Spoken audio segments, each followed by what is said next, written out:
Hello, నా పేరు నిఖిత. నేను ఎంబీబీఎస్ థర్డ్ ఇయర్ చదువుతున్నాను. సో ఇప్పుడు నేను ఫస్ట్ తీసుకున్న సెషన్ ఎకో సిస్టమ్ అయిపోయింది. సో నేను ఇప్పుడు రెండో సెషన్ తీసుకుంటున్నాను. సో రెండో సెషన్ లో నేను తీసుకున్న చాప్టర్ ఏంటి అని అంటే ఆర్గానిజమ్స్ అండ్ పాపులేషన్స్ అన్నమాట. సో ఆర్గానిజమ్స్ అండ్ పాపులేషన్స్ లో మెయిన్ గా మనం మాట్లాడుకోవాల్సింది ఏంటి అని అంటే పాపులేషన్స్ గురించి. సో ఫస్ట్ ఇప్పుడు స్టార్ట్ చేద్దాం. పాపులేషన్స్ ఫస్ట్ లైన్ చూస్తే, our living world is fascinatingly diverse and amazingly complex. We can try to understand its complexity by investigating processes at various levels of biological organizations, macromolecules, cells, tissues, organs, individual organisms, population, communities and ecosystems and biomes. ఇప్పుడు వాటి గురించి ecosystem గురించి వీళ్ళు మాట్లాడుతున్నారు అనమాట. అంటే ఏంటి, ఇప్పుడు మనం ఉన్న వరల్డ్ అన్నిట్లోనూ చాలా రకమైన జంతువులు, జీవరాశులు అవన్నీ ఉంటున్నాయి అనమాట. సో వాటన్నిటి గురించి తెలుసుకోవడం కోసం మనం దేని గురించి చదువుకుంటున్నాం, చిన్న చిన్న వాటి నుంచే తెలుసుకోవాలన్నమాట. అంటే ఏంటి, మన బాడీలో ఉండే ఆర్గన్స్ లో ఉండే ఆ టిష్యూస్ గురించి, ఆ సెల్స్ గురించి, అంటే బేసిక్ స్టెప్ వాటన్నిటి గురించి కూడా మనం తెలుసుకోవడానికి ట్రై చేస్తున్నాం అనమాట. సో పాపులేషన్ అంటే జనాభా ఎంత ఉంది అనేది, కమ్యూనిటీస్ ఇక్కడ ఎంతమంది ఈ పాపులేషన్ కమ్యూనిటీ వాళ్ళు ఎంతమంది ఉన్నారు, ఇంకా ఈకోసిస్టమ్స్ గురించి, ఇంకా బయోమ్స్ గురించి. బయోమ్స్ అని అంటే ఇప్పుడు ఒక ఎగ్జాంపుల్ తీసుకున్నాం అనుకోండి, tropical grassland forest ecosystems లాగా. అంటే అక్కడ ఏంటి, అక్కడ ఒకే రకమైన జీవరాశులు ఉంటాయి, అలాగే అక్కడున్న ఆ వాతావరణం కూడా ఒకే రకంగా ఉంటుంది అనమాట. అంటే ఏంటిది, ఎగ్జాంపుల్ డెజర్ట్, అవి కూడా వాటిని బయోమ్స్ అని అంటాం అనమాట. సో బయోమ్స్ గురించి మనం తర్వాత తెలుసుకుంటూ ఉన్నాం. సో ఇప్పుడు నెక్స్ట్ లైన్ చూస్తే, at any level of biological organization we can ask 2 types of questions. So first question ఏంటి అని అంటే, when we hear the bulbul song early morning in the garden we may ask how does the bird sing or why does the bird sing. అంటే ఏంటి, ఇప్పుడు చూడండి, మనం world ని చూస్తున్నప్పుడు మనం డిఫరెంట్ గా మనం అనుకుంటూ ఉంటాం, అసలు ఇలా ఎందుకు జరుగుతుంది, అలాగే ఎందుకు జరగచ్చు, అలాగే ఎందుకు జరగకూడదు అని కూడా అనుకుంటూ ఉంటాం అనమాట. సో అదే దాని గురించే వాళ్ళు చెప్తున్నారు అనమాట. How does the bird sing అంటే ఆ పక్షి ఎలా పాడగలుగుతుంది, అలాగే ఎందుకు పాడుతుంది, why does the bird sing, how does the bird sing. ఇలా సపరేట్ గా మనం అనుకుంటూనే ఉంటాం, ఎందుకు ఏంటి అవే గురించి వాళ్ళు చెప్తున్నారు అన్నమాట. So the how type questions seek the mechanism behind the process, while the why type questions seek the significance of the process. అంటే ఏంటి, హౌ అంటే ఎలా జరుగుతుంది అనే దానికి ఏంటి అంటే అక్కడ ఆ ప్రాసెస్, ఆ పక్షి ఎలా పాడగలుగుతుంది అనే దాని గురించి మనం తెలుసుకోవాలనుకుంటున్నాం. అలాగే why type question seeks the significance of the process. అంటే ఏంటి, వై ఎందుకు పాడుతుంది అని అంటే దానికి ఏం అవసరం ఉందని దాన్ని పాడుతుంది, అంటే దాని ఇంపార్టెన్స్ ఏంటి, అంటే అది పాడుతుంది అంటే దానికి ఏదో ఒక అవసరం ఉంటుంది అనే కదా. సో అది తెలుసుకోవడం కోసం మనం వై టైప్ క్వశ్చన్స్ అనేది అడుగుతాం అనమాట. సో నెక్స్ట్ లైన్ చూద్దాం. For the first question in our example, the answer might be in terms of the operation of the voice box and the vibrating bone in the bird. అంటే ఏంటి, దాని voice box ఇంకా vibrating bones అంటే ఏదైతే help చేస్తుందో పాడడానికి, అది మనం హౌ అనేది తెలుసుకోగలుగుతుంది, దానికి answer. So for the second question, the answer may lie in the bird's need to communicate with its mate during the breeding season. అంటే ఏంటి, ఎందుకు చేస్తుంది అని అంటే దానికి ఇంపార్టెన్స్ ఏంటి అని కదా, అంటే అది దానికి ఏం అవసరం వచ్చింది అని మనం అడగాలనుకుంటున్నాం. సో అంటే ఏంటి, ఇప్పుడు అది పక్షి నుంచి ఇంకో పక్షికి చెప్పాలనుకుంటుంది, ఏదో ఒకటి చెప్పాలనుకుంటుంది. అంటే ఏంటి, ఇప్పుడు బ్రీడింగ్ సీజన్ అంటే ఇంకా రిప్రొడక్షన్ చేయడం కోసం ఆ బ్రీడింగ్ సీజన్ లో దానికి వేరే పక్షితో మాట్లాడాలి కాబట్టి, అది అందుకనే దానికి అవసరం కాబట్టి అది పాడుతుంది. అదే హౌ ఇంకా వై క్వశ్చన్స్ అన్నమాట. సో నెక్స్ట్ క్వశ్చన్ చూస్తే, when you observe nature around you with a scientific frame of mind, you will certainly come up with many interesting questions of both types. చూడండి, మనకి ఇంకా చాలా క్వశ్చన్స్ కి మనకు answers కూడా తెలియదు. సో అదే అలాంటివి ఏంటి క్వశ్చన్స్ అనేది వాళ్ళ గురించి అడుగుతున్నారు అనమాట. సో ఆ క్వశ్చన్స్ ఏంటివి, why are night blooming flowers generally white. Night blooming flowers generally white అని అంటే ఏ అయితే పూలు నైట్ టైంలో విరుస్తాయో అవి ఎందుకు జనరల్ గా తెలుపు కలర్ లో ఉంటాయి అని చెప్పేసి అడుగుతున్నారు అనమాట. అంటే ఎందుకు, ఇప్పుడు చూడండి, చాలా పూలు చాలా చాలా రంగుల్లో కనిపిస్తూ ఉంటది, కానీ ఈ రాత్రి మాత్రమే విరిసే పూలు ఎందుకు తెలుపు కలర్ లో ఉన్నాయని చెప్పేసి అడుగుతున్నారు. అంటే ఏంటి చూడండి, ఇప్పుడు పూల నుంచి ఇంకో పూలు, అంటే పూల నుంచి రిప్రొడక్షన్ జరగాలన్నా, ఇప్పుడు ఏది జరగాలన్నా అది ఆ పాలినేటర్స్ ఏవైతే వాటికి ప్లాంట్స్ రిప్రొడక్షన్ కి హెల్ప్ చేస్తాయో వాటిని అట్రాక్ట్ చేయడం కోసం ఈ నైట్ టైంలో అనేది ఏ కలర్ ఎక్కువ కనిపిస్తుంది, తెలుపు కలర్ అనేది ఎక్కువ కనిపిస్తుంది కదా. సో అందుకని ఈ నైట్ బ్లూమింగ్ ఫ్లవర్స్ అనేవి నార్మల్ గానే వైట్ కలర్ లో ఉంటాయి. ఎందుకు అంటే పాలినేటర్స్ ని అట్రాక్ట్ చేసుకోవడం కోసం. అలాగే రిప్రొడక్షన్ అనేది కూడా ఫర్దర్ గా ముందుకెళ్తుంది కాబట్టి అందుకని నైట్ బ్లూమింగ్ ఫ్లవర్స్ ఏదైతే రాత్రి విచ్చుకుంటాయో ఆ పూలన్నీ కూడా వైట్ కలర్ లో ఉంటాయి అన్నమాట. సో నెక్స్ట్ క్వశ్చన్ చూస్తే, how does the bee know which flower has a nectar? So nectar అంటే ఏంటి, ఆ ఎనర్జీ సోర్స్ ఏదైతే ప్లాంట్స్ లో ఉందో, ఆ ఏదైతే ఫ్లవర్ లో ఉందో దాన్ని మనం నెక్టార్ అని అంటాం అనమాట. So how does the bee know which flower has a nectar అంటే బీకి ఎలా తెలుస్తుంది దాని దగ్గర నెక్టార్ ఏ నెక్టార్ అయితే ఉందో ఆ ఫ్లవర్ కి ఎలా ఉందో అని చెప్పేసి అంటున్నాను అనమాట. సో దాని క్వశ్చన్ చూస్తే, ఇప్పుడు చూడండి, ఫ్లవర్ అనేది ఏంటి, ఫ్రేగ్రెన్స్ కి అంటే వాసనకి, అలాగే రికగ్నిషన్, అది ఏదైతే ఉందో ఆ కలర్ అదంతా రికగ్నిషన్ కోసం ఈ బీ అనేది అట్రాక్ట్ చేస్తుంది అనమాట. సో అలా దాన్ని ఆ బీ అట్రాక్ట్ చేసుకోగలుగుతుంది కాబట్టి ఈ నెక్టార్ అనేది అది కరెక్ట్ గా అది కనుక్కోగలదు ఏ ఫ్లవర్ కి అయితే ఉందో, ఏ కలర్, అది ఎలాంటి వాసన ఇస్తుందో, ఆ రంగు ఎలా ఉందో అదంతా చూసి దాన్ని బట్టే ఈ బీ అనేది దానికి వెళ్ళి అట్రాక్ట్ అవుతుంది అనమాట.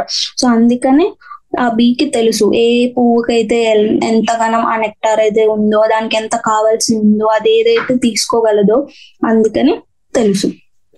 So next question, why does cactus have so many thorns?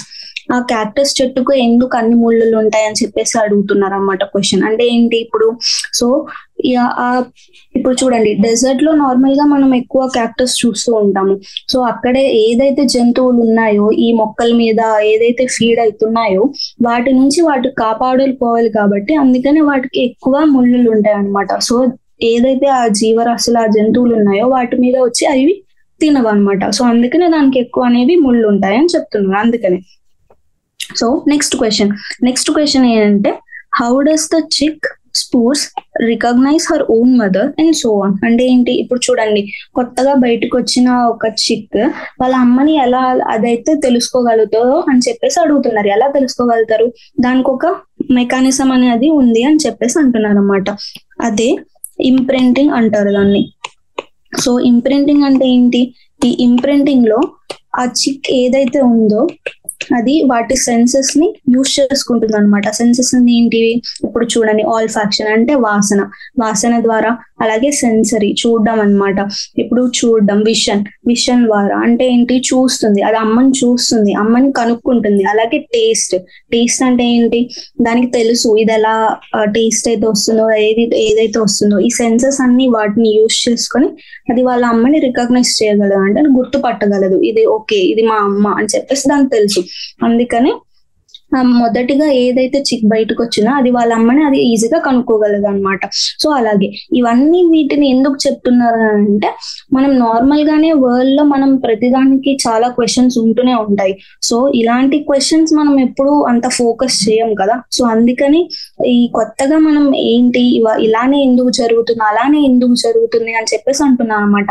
అంటే ఏంటి, ఇప్పుడు ఆ బీకి దాని నెక్టార్ కావాలి అంటే అది ఏదో ఒకటి చెయ్యాలి, దానికి ఏదో ఒక అవసరం ఉంది కాబట్టి అది దాని తర్వాత అది అడాప్ట్ చేసుకుని ఆ తర్వాత అది నెక్టార్ కోసం వెళ్తుంది అనమాట.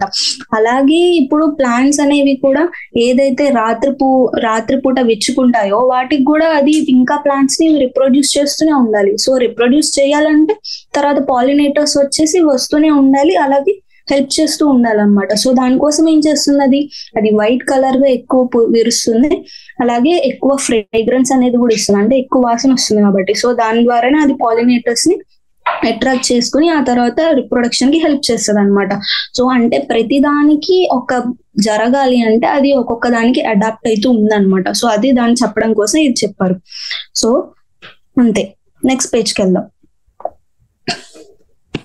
So you have already learned in the previous classes that ecology is a subject which studies the interactions among the organisms and between the organisms and its physical abiotic environment. చెప్పాం కదా ecology, ecosystem అనేది కూడా అదొక place. అక్కడ ఏదైతే జీవరాశులు అవేవి ఉన్నాయో అవి వాటి ద్వారా ఎంతగానం ఇంటరాక్ట్ అయితే చేయగలుగుతున్నాయో, అలాగే దాని చుట్టుపక్కల ఉన్న ఆ వాతావరణంతో కానీ, అక్కడ ఉన్న నీళ్ళ ద్వారా కానీ, అక్కడైతే ఏదైతే ప్రాణం లేని వస్తువుల మీద కానీ, ప్రాణం లేని వాటి మీద కానీ ఎంతైతే వాటికి సంబంధం ఉందో అదంతా తెలుసుకోగలిగేది మనం ఈకాలజీ నుంచి కానీ, ఇంకా ఈకోసిస్టమ్ నుంచి కానీ. సో అదే చెప్తున్నారు ఇందులో కూడా. So ecology is basically concerned with 4 levels of biological organization: organisms, populations, communities and biomes. In this chapter we explore ecology at the population levels.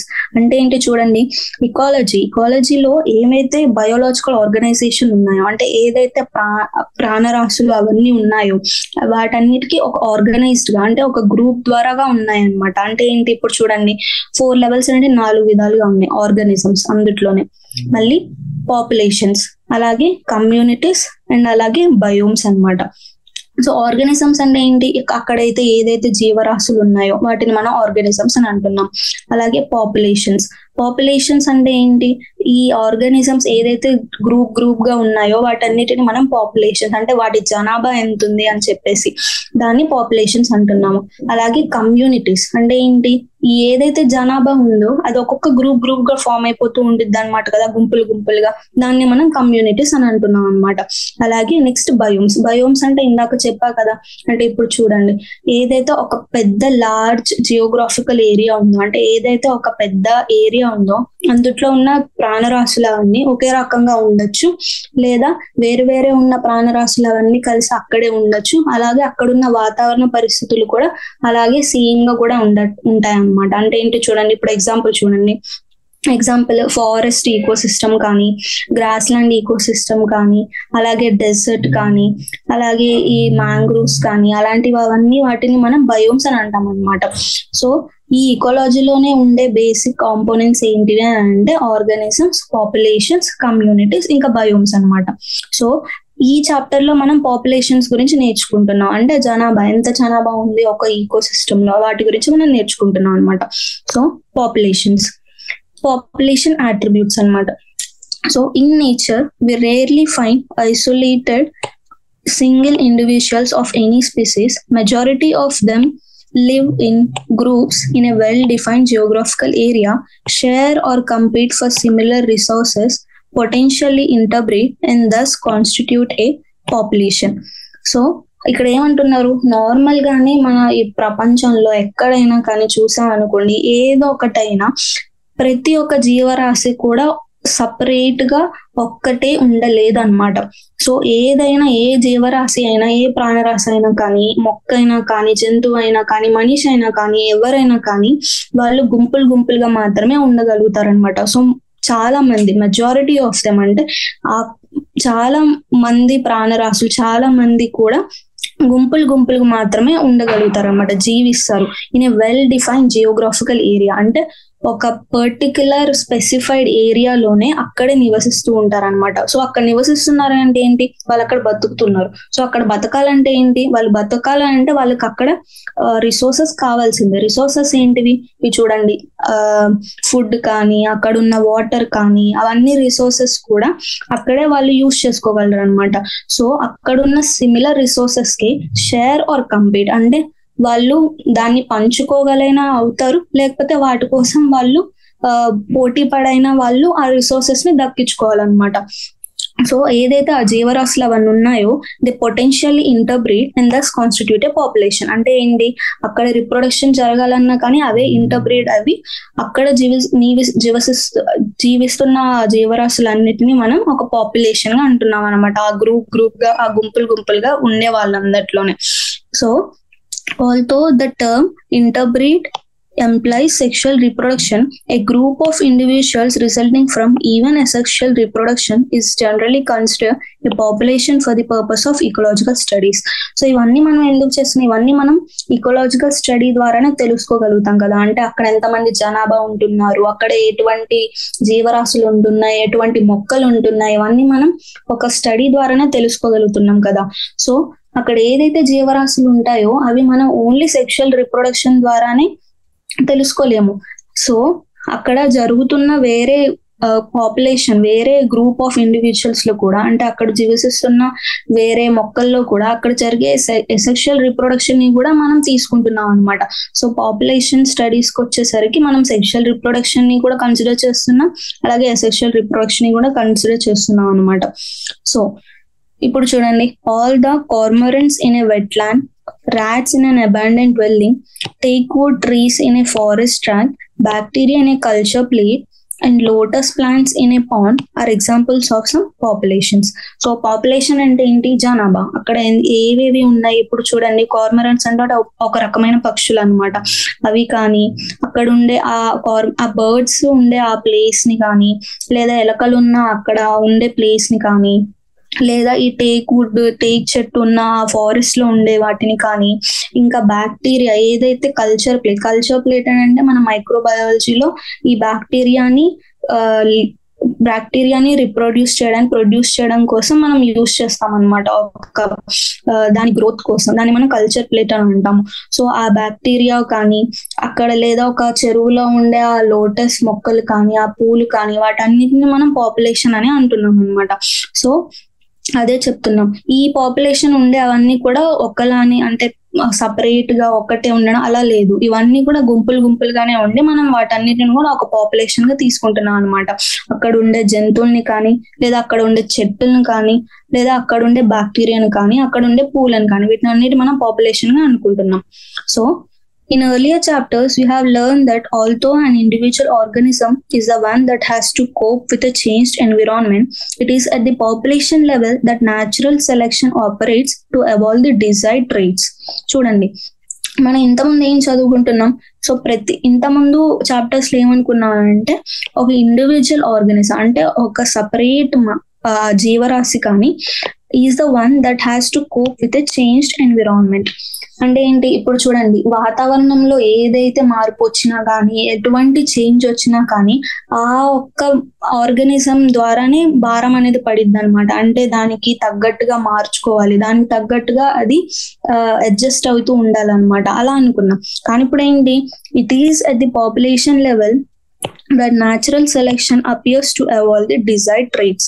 చూడండి, న్యాచురల్ సెలెక్షన్ ఆ డార్విన్స్ థియరీ చదివిందే కదా. So అది base చేసుకొని చెప్తున్నారు అనమాట. ఇక్కడ ఏం చెప్తున్నారంటే, ఇది ఓన్లీ సెలెక్టివ్ గా ఆ చిన్న ఆర్గానిజం, ఆ ఇండివిజువల్ ఆర్గానిజందే కాదు. ఇక్కడ ఏంటి, మనం టోటల్ ఈ గుంపుల్ని కూడా మనం ఇంక్లూడ్ చేసుకుంటున్నాం అనమాట. సో ఈ పాపులేషన్ లెవెల్ మీద, అంటే పాపులేషన్ మీద ఆ భారం పడి ఉందన్నమాట. అక్కడ న్యాచురల్ సెలెక్షన్ అనేది జరిగిద్ది. సో అంటే ఏంటి, ఎక్కడ ఏదైతే మార్పు జరుగుతుందో ఎన్విరాన్మెంట్ లో కానీ, ఏదైతే దానికి జరుగుతుందో దానికి తగ్గట్టుగా అది దాన్ని మలుచుకొని, లేదా కొత్త అలవాట్లు తెచ్చుకొని, లేదా కొత్తగా దాని జీవనం అనేది చేంజ్ చేసుకుంటూ వెళ్తూ ఉంటే దాన్ని మనం దీనిలో కన్సిడర్ చేస్తాం అనమాట. సో న్యాచురల్ సెలెక్షన్ అనేది పాపులేషన్ లో లెవెల్లో జరుగుతుందని చెప్పేసి చెప్తున్నారు. So population ecology is therefore an important area because it links in ecology to population genetics and evolution. So ఏంటి, ఈ ఇకాలజీ మనం ఏదైతే తీసుకుంటున్నామో, దాని పాపులేషన్ గురించి తెలుసుకోవాలనుకుంటున్నామో, ఆ ఇకాలజీలోనే మనం ఎవల్యూషన్ ని కూడా తెలుసుకోగలుగుతున్నామంట. అంటే అది ఏ విధంగా చేంజ్ అవుతూ మార్పు తీసుకొస్తుందో. అంటే ఒక జీవరాశిని తీసుకోండి, అది ఎన్విరాన్మెంట్ చేంజ్ అవుతున్న కొద్దీ దాంట్లో ఏం మార్పు వచ్చింది, అది ఎలా ఎవాల్వ్ అవుతుంది, అది ఎలా కొత్త ట్రైట్స్, కొత్త అలవాట్లను తెచ్చుకుంటుంది, ఆ తగ్గట్టుగా ఎన్విరాన్మెంట్ తగ్గట్టుగా బతకడానికి అది ఏదైతే చేస్తుందో దాన్ని కూడా మనం ఈ పాపులేషన్ ఈకాలజీలో తెలుసుకోగలుగుతున్నాం అనమాట. సో అదే చెప్తున్నారు ఇందులో. So next, A population has certain attributes whereas an individual organism does not. So మొత్తం పాయింట్ ఏం చెప్తున్నానంటే, ఇక్కడ మన ఇండివిజువల్ ఆర్గానిజం గురించి మనం ఇది తెలుసుకోవట్లేదు. సో మొత్తానికి మనం ఒక గుంపుని, ఆ పాపులేషన్, ఆ జనాభాని గురించి మనమే ఒక కన్సిడర్ చేసుకొని చెప్పుకుంటున్నాం ఏదైతే జరుగుతుందో. సో చూడండి, ఎందుకు అంటే, an individual may have births and deaths but a population has birth rates and death rates. ఇప్పుడు చూడండి, ఇప్పుడు మనిషి చనిపోయాడా లేదా అని చెప్పేసి మనం తీసుకోగలుగుతున్నాం. కానీ ఏంటి, ఈ గుంపుని, ఒక జనాభాని తీసుకుంటే ఎంతమంది చనిపోతున్నారు ఒక పీరియడ్ ఆఫ్ టైంలో, ఎంతమంది బతుకుతున్నారు అంటే ఎంతమంది జన్మిస్తున్నారు ఒక సర్టెన్ పీరియడ్ ఆఫ్ టైంలో, అది మనం తెలుసుకోగలుగుతున్నాం. డెత్ రేట్, బర్త్ రేట్ అంటున్నాం కదా. రేట్ అని అంటే ఏంటి, మనం టైం ఇంక్లూడ్ చేసుకుంటున్నాం. సో ఎంతమంది ఈ యొక్క కాలంలో జన్మిస్తున్నారు, ఎంతమంది చనిపోతున్నారు, ఈ బర్త్ రేట్, డెత్ రేట్ అనేది మనం జనాభా గురించి తెలుసుకోగలుగుతున్నాం అనమాట. అదే చెప్తున్నారు. సో అందుకని మనం ఇండివిజువల్ ఆర్గానిజం, ఒక పర్టికులర్ ఆర్గానిజమ్స్ ని మనం ఇంక్లూడ్ చేయట్లేదు వీటన్నిటిలోనూ. మనం బర్త్ రేట్స్, డెత్ రేట్స్ గురించి తెలుసుకోవాలంటే మనం ఒక జనాభాని గురించి ఇంక్లూడ్ చేయాల్సిందే. So, in a population, these rates refer to per capita births and deaths. The rates hence expressed are change in numbers, increase or decrease with respect to members of the population. So, per capita అంటే ఏంటి, average per person అన్నమాట. So అంటే ఏంటి, ఇప్పుడు మన individual organism ని మనం తీసుకోవట్లేదు, సో ఈ పాపులేషన్ ని మనం తీసుకుంటున్నాం కాబట్టి ఈ వీటన్నిటిలో ఉన్న సంఖ్యలో ఉన్న జనాభాలో ఇంతమంది యావరేజ్ గా ఎంతమంది అనేది జన్మిస్తున్నారు, ఎంతమంది అనేది యావరేజ్ గా మరణిస్తున్నారు అనే దాని గురించి మనం తెలుసుకోవాలంటున్నాం కదా. సో అందుకనే చేంజ్ ఇన్ నంబర్స్ అన్నమాట. ఇంక్రీజ్ ఆర్ డిక్రీజ్ అంటే పెరుగుతుందా జనాభా, తగ్గుతుందా జనాభా, వీటన్నిటి గురించి మనం తెలుసుకోగలుగుతాం అన్నమాట ఈ బర్త్ రేట్ ని, డెత్ రేట్ ని పట్టుకొని. అదే చెప్తున్నారు. So they are expressed in the change in the number, increase or decrease with respect to the members of the population. Here is an example. ఒక ఎగ్జాంపుల్ గురించి చెప్తున్నారు ఇప్పుడు చూడండి. If in a pond there were 20 lotus plants last year and through reproduction 8 new plants are added, taking the current population to 28, we calculate the birth rate as 8/20 equal to 0 offspring per lotus per year. ఇప్పుడు చూడండి, lotus plants, lotus మొక్కల్ని గురించి ఇప్పుడు example తీసుకుంటున్నారు. ఒక చెరువులో 20 దాకా lotus plants ఉన్నాయని అన్నారనమాట. సో లోటస్ ప్లాంట్స్ రిప్రొడక్షన్ జరుగుతూ ఉండిద్ది కదా. సో దాని వల్ల ఏమైంది, 8 కొత్త ప్లాంట్స్ అనేవి వచ్చాయన్నమాట. సో 8 కొత్త ప్లాంట్స్ అనేవి యాడ్ అయ్యాయి కాబట్టి ఇప్పటికి మొత్తం మనకి ఎన్ని ఉన్నాయి, 28 మొక్కలు ఉన్నాయి కదా. సో ఈ 28 మొక్కల్లో మనం బర్త్ రేట్ అంటే ఎంతమంది కొత్తగా జన్మించారో వాటిని గురించి మనం తెలుసుకోగలుగుతున్నాం. సో కొత్తగా ఎంతమంది యాడ్ అయ్యారు మనకి ఇప్పుడు 8, ఆల్రెడీ ఎంతమంది ఉన్నారు అక్కడ 20. సో 8/20 ఈజ్ ఈక్వల్స్ టు ఎంత, 0.4 అనమాట. So 0.4 of spring per lotus per year అనమాట. సో 0.4 ఇంక్రీజ్ అనేది జరిగింది అనమాట. ఆ కొత్త లోటస్ అనేవి యాడ్ అయింది అనమాట. సో బర్త్ రేట్ ఫార్ములా ఏంటి, ఇక్కడ ఎంతమంది అయితే కొత్తగా వచ్చారో ప్లస్ అలాగే ఎంతమంది అయితే ఉన్నారో అప్పటిదాకా దాన్ని డివైడ్ చేసుకుంటే మనకి ఎంత అనేది బర్త్ రేట్ వచ్చిందో దాని ద్వారా తెలుసుకుంటాం అనమాట. So birth rate is equals to 8/20 is equals to 0.4 spring per lotus per year. Okay, so అంటే ఏంటి, ఒక లోటస్ కి వచ్చేసి 0.4% అనేది ఇంక్రీజ్ అయింది అని చెప్పేసి అంటున్నారు ఆ సర్టెన్ పీరియడ్ ఆఫ్ టైంలో, ఆ ఒక్క సంవత్సరంలో. సో ఇప్పుడు చూడండి, if 4 individuals in a laboratory population of 40 fruit flies died during a specified time interval, say a week, the death rate in the population during that period is 4/40. ఇక్కడ మనం death rate చూస్తున్నాం అనమాట. చూడండి, 44 fruit flies అనేవి die during specified time interval, say a week. ఒక వారంలో 40 fruit flies అనేవి చనిపోయాయి అనమాట. The death rate in the population during that period. So 4/40 is equals to 0.1 individuals per fruit fly per week. అంటే ఏంటి, అంతమంది ఉన్నారు అందులో ఆల్రెడీ ఫ్రూట్ ఫ్లైస్ 40 ఉన్నారు, ఎంతమంది చనిపోయారు, so 4. So 4/40 is equals to 0.1 individuals per fruit fly per week అనమాట. So ఇవి ఎగ్జాంపుల్స్. సో ఫార్ములా ఏం రాయొచ్చు, birth rate is equals to the number of organisms which are new by existing population అన్నమాట. ఇప్పుడు చూడండి, ఏదైతే కొత్తగా వచ్చే బర్త్ రేట్ లో అంటే ఏదైతే కొత్తగా వచ్చాయి 8 ప్లాంట్స్ కొత్తగా వచ్చాయి కదా లోటస్ మొక్కలు. సో 8, ఆల్రెడీ ఎంత పాపులేషన్ ఉంది దానికి 20. So 8/20 is equals to 0.4. Death rate కూడా అంతే అనమాట. డెత్ రేట్ కూడా same. Number of organisms died, ఎంతమంది అయితే చనిపోయారో బై ఎగ్జిస్టింగ్ పాపులేషన్, ఎంతమంది అయితే ఆల్రెడీ అక్కడ ఉన్నారు. సో ఎంతమంది ఉన్నారు, మొత్తం 40 ఉన్నారు. ఎంతమంది చనిపోయారు, మొత్తం 4 చనిపోయారు. So is equals to 0.1. Death rate అనేది 0.1 individuals per fruit fly per week. ఆ ఒక వారంలో జరిగిన దాని గురించి మనం తీసుకుంటున్నాం అనమాట. సో అందుకనే పర్ వీక్ గా మనం రేట్ ని ఇంక్లూడ్ చేస్తున్నాం. So birth rate, death rate. ఇప్పుడు next, another attribute characteristic of a population is sex ratio. So ఇంకొకటి ఏంటి అని అంటే సెక్స్ రేషియో అనమాట. So an individual is either a male or a female, but a population has a sex ratio. Example, 60% of the population are females and 40% are the males. ఇప్పుడు చూడండి, మనం population ది ఈ బర్త్ రేట్, డెత్ రేట్ ఒకటి తెలుసుకున్నాం ఎంత అని. ఇప్పుడు ఇంకొకటి ఏంటి అని అంటే సెక్స్ రేషియో అనమాట. సెక్స్ రేషియో అంటే ఏంటి, ఇప్పుడు ఉన్న పాపులేషన్ మొత్తంలో ఎంతమంది ఆడవాళ్ళు ఉన్నారు, ఎంతమంది మగవాళ్ళు ఉన్నారు అనమాట. అది దాన్ని మనం సెక్స్ రేషియోగా డివైడ్ చేసుకుంటున్నాం అనమాట. సో ఇప్పుడు చూడండి, పాపులేషన్ లో ఆడవాళ్ళు ఉంటారు, మగవాళ్ళు ఉంటారు, కానీ ఎంత మంది ఉన్నారు అని తెలుసుకోవడానికి ఏంటి అంటే మన సెక్స్ రేషియో గురించి తెలుసుకోవాలన్నమాట. ఇప్పుడు చూడండి, ఇప్పుడు ఉన్న 100 పీపుల్ లో, ఇప్పుడు 100 పాపులేషన్ లో అందులో 60 మంది దాకా ఆడవాళ్ళు ఉన్నారు, 40 మంది దాకా మగవాళ్ళు ఉన్నారు అన్నమాట. సో ఈ 60% అనేది ఈ ఫీమేల్స్ సెక్స్ రేషియో, ఆ 40% అనేది మేల్ సెక్స్ రేషియో అనమాట. అదే చెప్తున్నారు. సో ఇదొక ఇంకోటి అనమాట, బర్త్ రేట్, డెత్ రేట్ దాన్ని బట్టి ఇంకోటి సెక్స్ రేషియో అనమాట.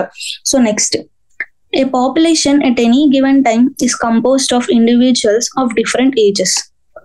అంటే ఏంటి, ఇప్పుడు చూడండి, వేరే వేరే ఏజ్ లో ఉన్న వాళ్ళందరూ కూడా ఆ పాపులేషన్ లో ఉండొచ్చు అనమాట, ఆ జనాభాలో ఉండొచ్చు. చూడండి, 40 వాళ్ళు వయసు ఉన్న వాళ్ళైనా ఉండొచ్చు, 30 అయినా ఉండొచ్చు, ఎంతమంది అయినా దాకా ఉండొచ్చు అనమాట.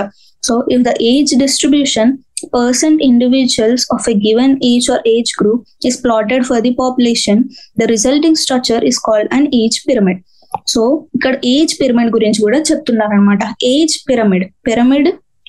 పిరమిడ్ ద్వారా మనం డిస్ట్రిబ్యూట్ చేస్తున్నాం, అంటే డివైడ్ చేస్తున్నాం మనం ఏజ్. దేన్ని బట్టి, ఏజ్ ని బట్టి. సో ఇప్పుడు చూడండి, ఇంత జనాభాలో ఇంతమంది జనాభా ఈ వయసు వాళ్ళు అండ్ ఇంతమంది జనాభా ఈ వయసు గల వాళ్ళు కదా. సో ఇప్పుడు ఏజ్ డిస్ట్రిబ్యూషన్ గా, అంటే వయసు ప్రకారంగా మనం డివైడ్ చేసుకుంటే percent individuals of a given age or age group, అంటే ఏజ్ ద్వారా మనం డివైడ్ చేస్తున్నాం, is plotted for the population. అంటే పాపులేషన్, ఈ జనాభాలో ఎంతమంది అయితే ఈ వయసు గల వాళ్ళు ఉన్నారు, ఎంతమంది ఈ వయసు గల వాళ్ళు ఉన్నారు అనేది మనం డివైడ్ చేసుకుంటాం, ఒక ప్లాట్ చేసుకుంటున్నాం. సో అలా ప్లాట్ చేసి వచ్చిన దాన్నే మనం ఏజ్ పిరమిడ్ అని అంటున్నాం అనమాట. ఫిగర్ 11.1 లో ఉంది. సో ఏజ్ పిరమిడ్ ఫిగర్ ఎలా ఉంది, ఇదనమాట. సో ఇక్కడ 3 డిఫరెంట్ కైండ్స్ ఆఫ్ పిరమిడ్స్ ని చూపించారనమాట. సో ఫస్ట్, ఇవి ఏజ్ పిరమిడ్స్ అంటారు. So for human population the age pyramids, for human population the age pyramids generally show age distribution of males and females in a diagram. The shape of pyramids reflects the growth status of the population, whether it is growing, stable or declining. So ఇప్పుడు ఏం చెప్తున్నారంటే, normal గానే ఇప్పుడు మనం మనిషి గల జనాభాని తీసుకున్నాం అనుకోండి, ఏజ్ పిరమిడ్స్ ని ఎలా డిస్ట్రిబ్యూట్ చేస్తున్నామంటే వయసు ప్రకారంగా అటు ఆడవాళ్ళు ఉన్నారా, అటు మగవాళ్ళుగా ఉన్నారా అని చెప్పేసి మనం డివైడ్ చేస్తున్నాం అనమాట. అదొక పిరమిడ్ లాగా మనం చూపిస్తున్నాం. సో మనం ఇదంతా పిరమిడ్ లాగా చూపిస్తున్నాం కదా. సో షేప్ అనేది ఒకటి వస్తుంది కదా పర్టికులర్ గా ఏజ్ పిరమిడ్ లాగా. మనం ఈకో సిస్టమ్ లో కూడా చదివాము, ఇన్వర్టెడ్, అప్రైట్, ఆ పిరమిడ్స్ లాగా. సో ఇక్కడ కూడా మనం డిఫరెంట్ షేప్స్ ఆఫ్ పిరమిడ్ రావచ్చు. సో ఈ ఏదైతే different types of shapes of the pyramids మనకి ఏమైనా వచ్చాయో దాన్ని బట్టి మన జనాభా పెరుగుతుందా లేదా జనాభా అలానే ఉండిపోయిందా లేదా జనాభా తగ్గుతుందా అని కూడా తెలుసుకోవచ్చు అనమాట. అంటే ఏంటి, ఇక్కడ చూడండి, వెదర్ ఇట్ ఈస్ గ్రోయింగ్ అంటే పెరుగుతుందా అని, లేదా స్టెబుల్ అంటే అలాగే కాన్స్టెంట్ గా వెళ్తుందా, లేకపోతే ఏది అటు పెరగట్లేదు అటు తగ్గట్లేదు అలానే ఉండిపోయింది అనమాట, స్టెబుల్ గా ఉండిపోయింది, లేదా డిక్లైనింగ్ అంటే జనాభా తగ్గిపోతుందా. సో జనాభాలో జరుగుతున్న మార్పులు దాని గురించి మనం షేప్ ఆఫ్ ద పిరమిడ్ నుంచి తెలుసుకోవచ్చు అనమాట. సో అదే చెప్తున్నారు, shape of the pyramid reflects the growth status of the population. అంటే ఏంటి, ఎలా గ్రో అవుతుంది, ఎలా జరుగుతుంది అనేది దాన్ని మనం తెలుసుకోవచ్చు అనమాట. సో అవి 3 టైప్స్. ఏంటిది, గ్రోయింగ్, స్టేబుల్ ఆర్ డిక్లైనింగ్. ఇవే మన షేప్ ఆఫ్ ది పిరమిడ్స్ నుంచి తెలుసుకోవచ్చు. ఇప్పుడు చూడండి, గ్రోయింగ్ ని ఇంకొక విధంగా ఎక్స్పాండింగ్ అని కూడా అంటాం అనమాట. సో ఇప్పుడు చూడండి, ఈ డయాగ్రామ్ లో age pyramids for the human population గా మనం ఎగ్జాంపుల్ తీసుకున్నాము. సో ఫస్ట్ ఏంటిది, ఫస్ట్ వచ్చేసి ఈ బేస్ ఉందా, సో ఇది బేస్. సో బేస్ లో మనం ఏది ఇంక్లూడ్ చేస్తున్నాము అంటే ప్రీ రిప్రొడక్టివ్ ఏజ్ గ్రూప్ అనమాట. ప్రీ రిప్రొడక్టివ్ ఏజ్ గ్రూప్ అని అంటే 15 years కంటే తక్కువ ఉన్న వాళ్ళని మనం రిప్రొడక్టివ్ ఏజ్ గ్రూప్ లోకి కింద తీసుకుంటాం అనమాట, లెస్ దాన్ 15 years వాళ్ళని. సో రిప్రొడక్టివ్ ఏజ్ గ్రూప్ వాళ్ళని ఏం తీసుకుంటున్నాం, 15 to 45 లేదా 49 years వాళ్ళని మనం రిప్రొడక్టివ్ ఏజ్ గ్రూప్ లో తీసుకుంటాం అనమాట. ఏదైతే వాళ్ళు రిప్రొడక్షన్ కి ఉపయోగలుగుతారో, అంటే జనాభా పెరగడానికి వాళ్ళు కాంట్రిబ్యూట్ చేస్తారో వాళ్ళు మనం రిప్రొడక్టివ్ ఏజ్ గ్రూప్ అని అంటాం అనమాట. సో పోస్ట్ రిప్రొడక్టివ్ అంటే రిప్రొడక్టివ్ ఏజ్ గ్రూప్ తర్వాత వచ్చిన వాళ్ళని మనం పోస్ట్ రిప్రొడక్టివ్ అంటాం అన్నమాట. ప్రీ అంటే ఏంటి, ముందు, అంటే రిప్రొడక్టివ్ ఏజ్ గ్రూప్ వాళ్ళకన్నా ముందు వాళ్ళని. పోస్ట్ అని అంటే తర్వాత. సో పోస్ట్ రిప్రొడక్టివ్ అని అంటే రిప్రొడక్టివ్ ఏజ్ గ్రూప్ వచ్చిన వాళ్ళ తర్వాత అనమాట. సో దాంట్లో 3 types చూస్తున్నాం అని చెప్పాం కదా. ఎక్స్పాండింగ్ అని అంటే ఏంటి, ప్రీ రిప్రొడక్టివ్ ఏజ్ గ్రూప్ అనే వాళ్ళు ఎక్కువ మంది ఉన్నారనమాట. తర్వాత రిప్రొడక్టివ్ ఏజ్ గ్రూప్ వాళ్ళు ప్రీ రిప్రొడక్టివ్ ఏజ్ గ్రూప్ వాళ్ళకన్నా చాలా తక్కువ నంబర్స్ లో ఉన్నారనమాట. తర్వాత లాస్ట్ కి వచ్చే పోస్ట్ రిప్రొడక్టివ్ వాళ్ళు ఎంత మంది ఉన్నారంటే వాళ్ళు ఇంకా తక్కువ ఉన్నారు. రిప్రొడక్టివ్ వాళ్ళకన్నా తక్కువ ఉన్నారు, అలాగే ప్రీ రిప్రొడక్టివ్ వాళ్ళకన్నా తక్కువ ఉన్నారనమాట. సో అదే చెప్తున్నారనమాట.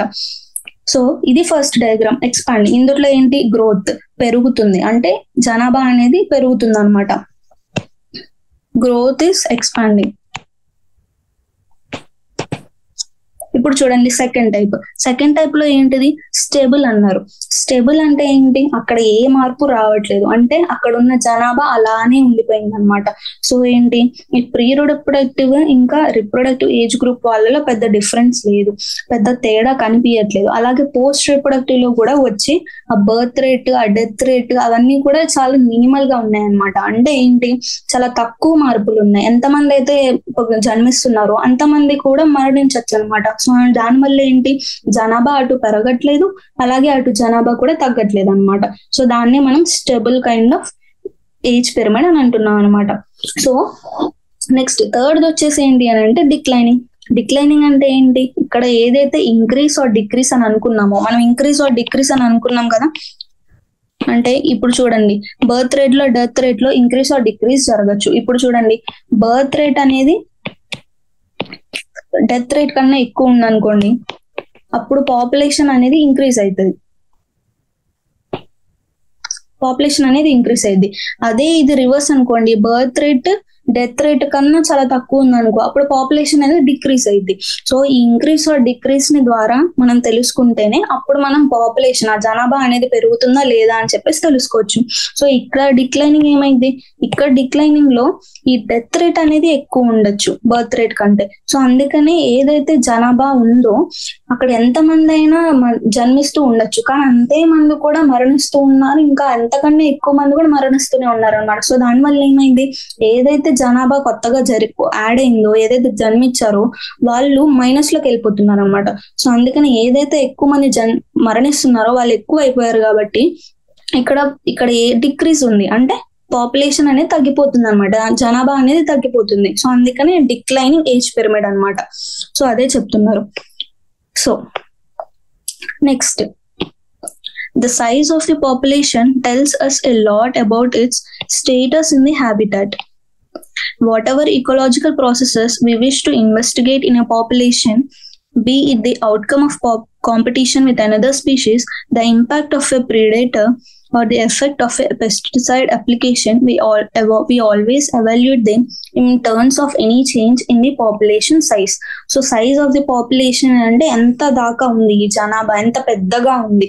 సో ఎంత పెద్దగా ఉంది అంటే వాళ్ళ అక్కడ నివసిస్తున్న ఆ హ్యాబిటాట్, అంటే అక్కడ నివసిస్తున్న ఆ ప్రాంతంలో వాళ్ళ లెవెల్ అనేది ఏంటి అని చెప్పేసి మనం తెలుసుకోగలము అని చెప్తున్నారు వాళ్ళు. అదే meaning, the size of the population tells us a lot about its status in the habitat. Next what ever ecological processes, ఏది జరిగినా, ఏ మార్పులు ఏదైతే జరిగినా కానీ, అంటే ఏంటి ఇప్పుడు చూడండి, అది వేరే ఒక జీవరాశులతో అయినా అది హెల్ప్ అయినా చేయొచ్చు, లేదా దాంతో అయినా కాంపిటీషన్ లో అయినా రావచ్చు అనమాట, అక్కడ ఉండే రిసోర్సెస్ కోసం. So be the outcome of competition with another species, the impact of a predator or the effect of a pesticide application. అంటే ఏంటి, ఇప్పుడు కాంపిటీషన్ జరుగుతుంది అనమాట. ఇక్కడ ఏంటి అంటే ప్రిడేటర్స్ ఏదైతే ఆర్గానిజమ్స్ మీద ఫీడ్ అయితే ఉండిద్దో వాళ్ళనైనా, లేకపోతే అక్కడ ఏదైనా ఫామ్ లో కానీ పెస్టిసైడ్స్ అప్లికేషన్ చేసిన దాటన్నిటి రిజల్ట్ ని చూసిన బట్టి దాని జనాభా అనేది పెరుగుతుందా తగ్గుతుందా అని కూడా చూసుకోవచ్చు అనమాట. So we always evaluate them in terms of any change in the population size. అంటే అక్కడ ఏదైతే అక్కడ జనాభా అనేది పెరుగుతుందా లేదా, అక్కడ జరుగుతున్న చేంజ్ దాన్ని బట్టి మనం ఎవాల్యుయేట్ చేయగలం, అంటే తెలుసుకోగలం అని చెప్పేసి అంటున్నారు. So the size in nature could be as low as less than 10 Siberian cranes at Bharatpur wetlands in any area, or go into millions Chlamydomonas in a pond. అంటే ఏంటి చూడండి, సైజ్ అని అంటే ఏంటంటే ఎంత ఎక్కువ మంది ఉన్నారని, అంటే ఏంటి నంబర్ లో చూపిస్తున్నారు, అక్కడ నంబర్ గురించి చెప్తున్నారు, ఎంత సంఖ్యలో ఉన్నారు అని. సో వాళ్ళు ఏమంటున్నారంటే సైజ్ ఎలా అయినా ఉండొచ్చు, అంటే నంబర్ ఎలా అయినా ఉండొచ్చు అనమాట. వాళ్ళు 10 కన్నా తక్కువ అయినా ఉండొచ్చు, లేదా మిలియన్స్ లో అయినా, లక్షల్లో అయినా, ఎంతకన్నా ఎక్కువైనా ఉండొచ్చు అనమాట. 1 million = 10 లక్షలు అనమాట. సో సైబేరియన్ ఎగ్జాంపుల్ కి ఏం చెప్పారంటే, భారత్పూర్ వెట్ ల్యాండ్స్ లో ఎనీ ఇయర్ లో చూసుకున్న సైబేరియన్ క్రెయిన్స్ అనేవి 10 కన్నా తక్కువే ఉండొచ్చు. సైజు 10 కన్నా తక్కువైనా ఉండొచ్చు, లేదా లక్షల్లో అయినా ఉండిపోవచ్చు అనమాట. దానికి ఎగ్జాంపుల్ ఏంటి అంటే chlamydomonas in a pond, green algae దాని example. So population size, technically called population density, designated as n, need not necessarily be measured in numbers only. So population size అని ఏంటి అంటే నార్మల్ గా మనం పాపులేషన్ డెన్సిటీగా ఇప్పుడు తీసుకుంటున్నాం అండి, పాపులేషన్ డెన్సిటీ అని అంటున్నాం. సో ఈ population density need not necessarily be measured in numbers only. అంటే ఏంటి, దాన్ని మనం ఉత్తిగా ఎంత మంది ఉన్నారు అని చెప్పేసి దాన్ని బట్టే చెప్పనవసరం లేదు అంటున్నారు దాని అర్థం. సో ఎందుకు అని అంటే, although total number is generally the most appropriate measure of population density, it is in some cases either meaningless or difficult to determine. అంటే ఏంటి, ఇప్పుడు చూడండి పాపులేషన్ సైజ్ అని అన్నాం, సైజ్ అని అంటే ఏంటి, ఎంత ఎక్కువ ఉన్నారని చెప్పేసి, ఎంత ఎక్కువ ఉన్నారంటే ఏంటి, ఎంత మంది ఉన్నారు అంటే ఎన్ని నెంబర్స్ ఉన్నాయని చెప్పేసి అంటున్నాం కదా. కానీ ఇది మనం ఒక్కొక్కసారి చాలా డిఫికల్ట్ అయిపోవచ్చు. ఎందుకు అని అంటే, ఇంతమంది ఈ జీవరాశులు ఇంత ఉన్నారు, కానీ మనం అందరినీ కౌంట్ చేయగలమా, అంత వీలు కుదిరిద్దా, అంత పెద్ద స్టడీ చేయగలమా, చేయలేం కదా. సో అది కష్టం అయిపోవచ్చు అనమాట. సో అందుకనే ఈ పాపులేషన్ డెన్సిటీని మనం ఉత్తగా నంబర్స్ ద్వారానే ఏమీ చూసుకొని అవసరం లేదు అని చెప్పేసి అంటున్నారు. దాని మీనింగ్ ఇది. So in an area if there are 200 carat grass, Parthenium, Hysterophorus plants, but only a single huge banyan tree with a large canopy, stating that the population density of banyan is low relative to that of carrot grass, amounts to underestimating the enormous role of the banyan in the community. So ఇప్పుడు చూడండి, ఇదే example చెప్తున్నారు. మనం ఒత్తిగా just ఎంత మంది ఉన్నారు అని చెప్పేసి అదే ఒకటి తీసుకొని వాటి ఇంపార్టెన్స్, వాటి ముఖ్యత గురించి మనం కంపేర్ చేస్తాం, అలాగా చేయలేము. సో అందుకని అదే చెప్తున్నాను అనమాట. ఇప్పుడు అదే ప్లేస్ లో ఒక పెద్ద బనియన్ ట్రీ ఉంది, అలాగే అదే ప్లేస్ లో ఈ చిన్న చిన్న మొక్కలు, పార్థీనియం మొక్కలు కూడా అవే ఉన్నాయి అనమాట, చాలా ఉన్నాయి అవన్నీ. కానీ ఇప్పుడు చూడండి, ఓన్లీ పాపులేషన్ డెన్సిటీని మనం జస్ట్ నంబర్ ద్వారా, అంటే ఎంత మంది ఉన్నారని ద్వారా మనం తీసుకుంటే ఈ పార్థీనియం చెట్లే ఎక్కువ ఉన్నాయి, అలాగే బానియన్ ట్రీ అనేది కూడా తక్కువ ఉంది. సో దాన్ని బట్టి మనం పాపులేషన్ డెన్సిటీ పార్థీనియం కి ఎక్కువ ఉంది, బనియన్ కి తక్కువ ఉంది అని చెప్పేస్తే ఇప్పుడు బనియన్ ట్రీలో దాని ఉన్న ఇంపార్టెన్స్, అది ఆ ఈకో సిస్టమ్ కి చేస్తున్న ఇంపార్టెన్స్, అది ప్లే చేస్తున్న రోల్ ని మనం చాలా తక్కువ అంచనా వేస్తున్నట్టే కదా. సో అందుకని అదే చెప్తున్నారు అనమాట. So population density of banyan is low related to that of carrot grass, amounts to underestimating the enormous role of the banyan in that community. అంటే తక్కువ చేసి చూస్తున్నాం అని చెప్పేసి అంటున్నారు దాని మీనింగ్ మొత్తానికి. So in such cases the person cover of or biomass is a more meaningful measure of the population size. అంటే ఏంటి, అదెంత గనం బయోమాస్ అయితే ఏదైతే ఉందో అది పాపులేషన్ డెన్సిటీకి కరెక్ట్ గా పనికి వస్తుంది అని చెప్పేసి చెప్పారనమాట. So, total number is again not an easily adoptable measure. If the population is huge, then counting is impossible or very time consuming. మనం ఎందుకు అసలు నంబర్ ఇప్పుడు చూడండి, సైజ్ అని అంటే డెన్సిటీ అన్నాం. డెన్సిటీ అనేది మనం ఉత్తగా నంబర్స్ తీసుకోవచ్చు, కానీ నంబర్స్ గా తీసుకుంటే అది చాలా కష్టమైన పని అయిపోయింది అనమాట. సో అందుకని మనం ఈ డెన్సిటీని మనం ఎలా తెలుసుకోవచ్చు అంటే బయోమాస్ గురించి, లేదా అదెంత అయితే కవర్ అవుతుందో, అదెంతైతే ఆక్యుపై చేసుకుంటుందో ఆ పర్టికులర్ ల్యాండ్ లో, దాన్ని బట్టి మనం కూడా తీసుకోవచ్చు పాపులేషన్ డెన్సిటీ అని అంటున్నారు అనమాట. సో ఎందుకు అని అంటే ఇప్పుడు చూడండి, ఒక లాబొరేటరీ కల్చర్ ఆఫ్ బ్యాక్టీరియాలో ఆ కల్చర్ ప్లేట్ లో ఎంతైతే బ్యాక్టీరియా ఉందో మనం వాటిని చూసి రిపోర్ట్ చేయగలమా? ఎందుకంటే కౌంట్ చేయలేము మనం, టూ న్యూమరస్ టు కౌంట్ అని చెప్పేసి మనం రిపోర్ట్ ఇవ్వాల్సి వస్తుంది అనమాట. సో అందుకని టోటల్ నంబర్ కనుక్కోవాలంటే అది చాలా ఈజీ పద్ధతి కాదు, అది చాలా తేలికైనది కాదనమాట. సో అందుకని మనం జస్ట్ అది ఎంతైతే కవర్ చేస్తుందో ఆ పర్టికులర్ ఏరియాలో, అదంతైతే బయోమాస్ ఉందో, దాని వెయిట్ ఎంత ఉందో అదంతా మనం చూసుకొని పాపులేషన్ డెన్సిటీగా మనం దాన్ని ఇచ్చేస్తున్నాం అనమాట. సో పాపులేషన్ ఇస్ డెసిగ్నేటెడ్ అస్ ఎన్ ద్వారా మనం చూపిస్తున్నాం పాపులేషన్ డెన్సిటీ అని, అది గుర్తుపెట్టుకోవాలి. Okay, so next, sometimes for certain ecological investigations there is no need to know the absolute population densities. Relative densities serve the purpose equally well. So ఏమంటున్నానంటే మనం చాలా studies చేస్తూ ఉంటాం కదా, సో ఇకలాజికల్ ఇన్వెస్టిగేషన్స్ కూడా చేస్తూ ఉంటాము. సో అబ్సల్యూట్ అంటే కరెక్ట్ గా ఎంత మంది పాపులేషన్, కరెక్ట్ ఎగ్జాక్ట్ గా ఎంత మంది ఉన్నారు ఈ పాపులేషన్ డెన్సిటీ అని కూడా మనం తీసుకొని అవసరం లేదు.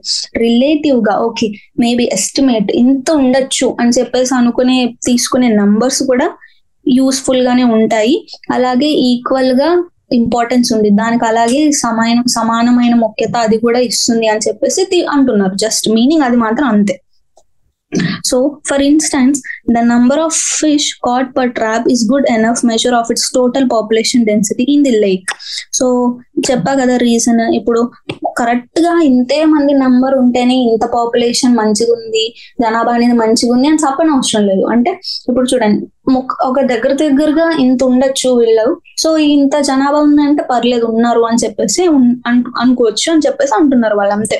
సో ఇప్పుడు చూడండి, ఇప్పుడు చేపలు వేటకెళ్ళాం అనుకోండి, అక్కడైతే ఎంతైతే చేపలు పట్టాము, ఓకే ఇంత ఎక్కువ చేపలు పట్టాం కాబట్టి బానే ఉండొచ్చు, ఈ సముద్రంలో ఇన్ని చేపలు బానే ఉండొచ్చు అని అనుకోవచ్చు మనం అని చెప్పేసి జస్ట్ ఎగ్జాంపుల్ గా చెప్పారు, అదంతే. So, we are mostly obliged to estimate population sizes indirectly without actually counting them or seeing them. The tiger census in our national parks and tiger reserves is often based on the pug marks and fecal pellets. అంటే ఏంటి చూడండి, no, we are not mostly obliged to estimate population sizes indirectly without actually counting them or seeing them. అంటే ఏంటి, ఇప్పుడు మనం correct గా ఒక population size అంటే దాని జనాభా ఎంత ఉంది అని చెప్పేసి తెలుసుకోవాలి అని అనుకుంటే మనం ఇండైరెక్ట్ గా, అంటే డైరెక్ట్ గా కాకపోయినా ఇండైరెక్ట్ గా అయినా కానీ మనం చూసైనా లేదా మెషర్ అయినా చేసి ఇంత ఉండొచ్చు, ఓహో ఇంత ఉండొచ్చు ఇక్కడ ఇంతమంది అని చెప్పేసి ఆయన చెప్పొచ్చు అని చెప్పేసి అంటున్నారు వాళ్ళు. సో ఇప్పుడు చూడండి, ఇప్పుడు పార్క్ వెళ్ళా అనుకోండి, అక్కడ ఈ పులులు గాని సింహాలు గాని ఎంత ఉన్నాయని చెప్పేసి తెలుసుకోవచ్చు అని అంటే వాటి పగ్ మార్క్స్ అంటే వాటి కాళ్ళ గుర్తులను బట్టి కానీ, అలాగే ఫీకల్ పెల్లెట్స్ వాళ్ళు వెళ్ళిన నెక్స్ట్ ఫీకల్ అంటే ఫీకస్ అంటే దాని ఎక్స్క్రిషన్ అనమాట, ఎక్స్క్రిషన్ అక్కడ ఎంత ఉంది అని చెప్పేసి అది అంతా చూసి అదంతా మొత్తం చూసి కౌంట్ చేసి ఓకే ఇంతమంది ఉండొచ్చు, ఇన్ని దొరికే కాబట్టి మనకి ఇంతమంది ఉండొచ్చు అని చెప్పేసి అనుకోవచ్చు అని చెప్పేసి అంటున్నారు. అదే ఈ పాపులేషన్ డెన్సిటీ ఇంకా పాపులేషన్ సైజ్ వీటన్నిటి గురించి ఇది చెప్తున్నారు అనమాట. సో ముఖ్యంగా ఇప్పుడు గుర్తుపెట్టుకోవాల్సింది ఏంటి, సైజ్ అని అంటే నార్మల్ గా డెన్సిటీ, ఇప్పుడు పాపులేషన్ డెన్సిటీగా తీసుకున్నాం అనమాట. పాపులేషన్ డెన్సిటీ ఎంతమంది అని అంటే వేరీ అవ్వచ్చు, 10 నుంచి అయినా లక్షల దాకైనా వెళ్ళొచ్చు. అలాగే ఈ పాపులేషన్ డెన్సిటీ అని అంటే ఉత్తగా మనం ఎంతమంది ఉన్నాము నంబర్స్ అని చెప్పేసి చెప్పనవసరం లేదు, ఎందుకంటే నంబర్స్ ని మనం ఎప్పుడూ కరెక్ట్ గా ఎగ్జాక్ట్ గా కౌంట్ చేసే పరిస్థితి చాలా డిఫికల్ట్ గా ఉండేది, చాలా కష్టంగా ఉండేది కాబట్టి మనం నంబర్స్ ని తీసుకోలేము. సో అందుకనే అబ్సల్యూట్ గా కాకపోయినా రిలేటివ్ గా అయినా అంటే తేడా కొంచెం తక్కువ ఉన్నా కానీ పర్లేదు, అది కూడా ఈక్వల్ గానే ఇంపార్టెంట్ గా ఉండొచ్చు అని చెప్పేసి అంటున్నాం. సో ఇదే వీటికి ఎగ్జాంపుల్స్ అనమాట. నెక్స్ట్ పాపులేషన్ గురించి అయిపోయింది, పాపులేషన్ డెన్సిటీ ఏంటిదో చూసాము, బర్త్ రేట్ డెత్ రేట్ అవేంటియో చూసాము. సో ఇప్పుడు పాపులేషన్ గ్రోత్ కి వెళ్దాం అనమాట. So population growth the size of a population for any species is not a static parameter. Size అని అంటే ఏంటి, దాని జనాభా ఎంత ఉంది అని. ఆ జనాభా అనేది ఒక పర్టికులర్ ఆర్గానిజమ్స్ కి ఫర్ ఎనీ స్పీషీస్, అంటే ఏదైనా ఒక ప్రాణరాశిని ఒక ఎగ్జాంపుల్ తీసుకున్నా, it is not a static parameter. అంటే ఏంటి, అది ఎప్పుడు అలానే కాన్స్టెంట్ గా ఉండలేదు. స్టాటిక్ అని అంటే కాన్స్టెంట్, అంటే దాని జనాభా ఎప్పుడు. సో ఇక్కడ 100 మంది ఉన్నారు, ఒక 10 ఏళ్ల తర్వాత 100 మందే ఉంటారా? లేదు, పెరగచ్చు తగ్గచ్చు. అది చెప్తున్నాను అనమాట. Not a static parameter. Continuous గా సేమ్ గా అదే ఉండదు అనమాట. 100 ఉన్నారా అంటే 1000 అంటే ఒక సంవత్సరం తర్వాత 10 రోజుల తర్వాత 1000 ఉంటారని చెప్పేసి అనుకోలేం కదా. సో అదే అంటున్నారు అనమాట. So it keeps changing with time. అంటే టైం అంటే కాలం గడుస్తున్న కొద్దీ అది మారుతూనే ఉండిద్ది అనమాట. ఎంతమంది జనాభా పెరగచ్చు, జనాభా తగ్గచ్చు అనమాట. So depending on various factors including the food availability, predation pressures and adverse weathers. చూడండి, చాలా ఫ్యాక్టర్స్ ఎఫెక్ట్ చేస్తాయి అనమాట. అంటే ఇప్పుడు చూడండి, అక్కడ ఎంత అయితే ఫుడ్ ఉందో ఆ ఫుడ్ ఎఫెక్ట్ చేస్తుంది అక్కడ జనాభాని. అలాగే ప్రిడేషన్ ప్రెషర్ అనమాట, అంటే వాటి మీద ఫీడ్ అయ్యే ఆర్గానిజమ్స్ ఎంతమంది, ఏదైతే జీవరాశులు ఎంతమంది ఉన్నారో వాటి మీద డిపెండ్ అయ్యిద్ది. అలాగే అడ్వర్స్ వెదర్, అక్కడ ఉన్న వాతావరణ కండిషన్స్ కూడా ఈ పాపులేషన్ సైజ్ ని ఎఫెక్ట్ చేస్తుంది అనమాట. సో చూడండి, ఇప్పుడు అక్కడ చాలా ఫుడ్ దొరికేస్తుంది, అలాగే దాని మీద ఫీడ్ అయ్యే ఆ జీవరాశులు కూడా అక్కడ చాలా తక్కువ ఉన్నాయన్నమాట. అలాగే అక్కడ మంచి వాతావరణం కూడా ఉంది. అప్పుడు ఏమైంది, అప్పుడు జనాభా పెరుగుతుంది ఆబ్వియస్ గా. సో అదే చెప్తున్నారు అనమాట. So population size always keeps changing with time depending on various factors including the food availability, predation pressure and adverse weather. So in fact, it is these changes in population density that give us some idea of what is happening to the population, whether it is flourishing or declining. Flourishing అంటే ఏంటి, చాలా పెరిగిపోతుందని, అంటే చాలా ఎక్కువ అయిపోతుంది. ఫ్లోరిషింగ్ అంటే పెరిగిపోవడం, declining అంటే ఏంటి, తగ్గిపోవడం. సో ఈ చేంజెస్ చూస్తానే, అంటే ఇప్పుడు చూడండి, పాపులేషన్ ఇక్కడ 100 మంది ఉన్నారు ఒక పాపులేషన్ లో, 1 year తర్వాత 200 మంది అయిపోయారు. ఏదైతే చేంజ్ అయితే ఉందో, అంటే 100 మంది దాకా యాడ్ అయ్యారు ఆ జీవరాశుల్లో. సో అంటే ఇక్కడ ఏంటి, పెరిగిపోయింది. సో ఆ ఆర్గానిజమ్స్ అనేవి ఫ్లోరిష్డ్ అనమాట, అంటే పెరిగిపోయావు. సో ఆ చేంజ్ ని, ఎంతమంది అయితే చేంజ్ అయితే ఉన్నాయో దాన్ని బట్టి మనం ఆర్గానిజమ్స్ పెరుగుతున్నాయా లేదా తగ్గిపోతుందా దాని గురించి తెలుసుకోవచ్చు అనమాట. So will be able to understand whether it is flourishing or declining. So whatever might be the ultimate reasons, the density of a population in a given habitat during a given period fluctuates due to changes in 4 basic processes, 2 of which, natality and immigration, contribute to an increase in the population density, and 2, mortality and immigration, to a decrease. So ఏంటి, ఏదైతే మార్పు వచ్చినా కానీ 2 విధాలుగానే మార్పు రావచ్చు కదా. ఒకటి పెరుగుతుంది లేదా తగ్గిపోవడం. సో ఇప్పుడు ఏంటి, ఆ పెరిగిపోవడం తగ్గిపోవడం అనే దానికి ముఖ్యమైన రీజన్స్ ఏంటి అని అంటే 4. సో ఆ 4 బేసిక్ ప్రాసెసెస్ జరగడం వల్లనే ఆ జీవరాశుల సంఖ్య అనేది పెరుగుతుందా తగ్గుతుందా అనేది మనం తెలుసుకోగలుగుతున్నాం. సో ఇప్పుడు ఏంటి, 4 of which లో, ఇప్పుడు 4 లో ఈ 4 థింగ్స్ మనం తీసుకుంటున్నాం. 4 లో 2 గా డివైడ్ చేస్తున్నాం అనమాట. సో ఈ 2 లో ఈ 2 థింగ్స్ ఏంటిది, ఒకటి నటాలిటీ, ఇంకోటి ఇమిగ్రేషన్. సో నటాలిటీ అంటే ఏంటి, అక్కడ ఎంతమంది అయితే జన్మించారు దాన్ని మనం నటాలిటీ అంటున్నాం. ఇమిగ్రేషన్ అంటే ఏంటి, అక్కడ ఎంతమంది అయితే వచ్చారు. ఈ నటాలిటీ, ఇమిగ్రేషన్, ఈ 2 బేసిక్ ప్రాసెసెస్ ఏమైంది అంటే పాపులేషన్ కి ఇంక్రీజ్ అవ్వడానికి ఉపయోగపడిద్ది అనమాట. అదే ఇంకో 2 బేసిక్ ప్రాసెసెస్ ఏంటి అంటే మోర్టాలిటీ ఇంకా ఎమిగ్రేషన్. సో మోర్టాలిటీ అంటే ఏంటి, అక్కడ ఎంతమంది అయితే చనిపోతున్నారో. అలాగే ఎమిగ్రేషన్ అంటే ఏంటి, అక్కడ ఉన్న జీవరాశులు ఎంతమంది అయితే వేరే ప్రదేశానికి వెళ్ళి జీవించడానికి వెళ్తున్నారు, వాటిని మనం ఎమిగ్రేషన్ అంటాం అనమాట. సో ఈ 2 ఏం చేస్తుంది, జనాభాని తగ్గించేస్తుంది, డిక్రీస్. సో ఏది పెంచుతుంది పాపులేషన్ ని, నటాలిటీ ఇంకా ఎమిగ్రేషన్. ఇంకా ఏది తగ్గిస్తుంది అని అంటే మోర్టాలిటీ ఇంకా ఎమిగ్రేషన్.